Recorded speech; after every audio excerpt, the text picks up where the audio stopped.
धनप्राप्तीसाठी तुम्ही माता लक्ष्मीची उपासना करता। माता लक्ष्मी, पैसा हा चंचल आहे, आज आहे तर उद्या नाही। मग माता लक्ष्मी म्हणजे पैसा आपल्या घरामध्ये स्थिर राहावा, पैशाला पैसा लागावा, चार पैसे टिकावेत, नवनवीन संधी निर्माण व्हाव्यात धनप्राप्तीच्या, यासाठी भगवान विष्णूंची सेवा करायला सुरुवात करा। कारण जिथे भगवान विष्णूंचा वास असतो ती जागा सोडून माता लक्ष्मी कधीही जात नाही। म्हणून दररोज शक्य झालं तर रोज तुमच्या देवघरामध्ये जी बाळकृष्णांची मूर्ती आहे त्यांना तुळशीपत्र अर्पण करा, ओम नमो भगवते वासुदेवाय म्हणून।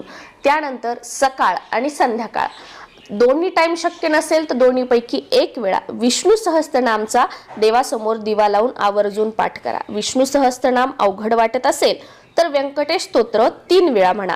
संस्कृत म्हटलं तरी चालेल, मराठी म्हटलं तरी चालेल।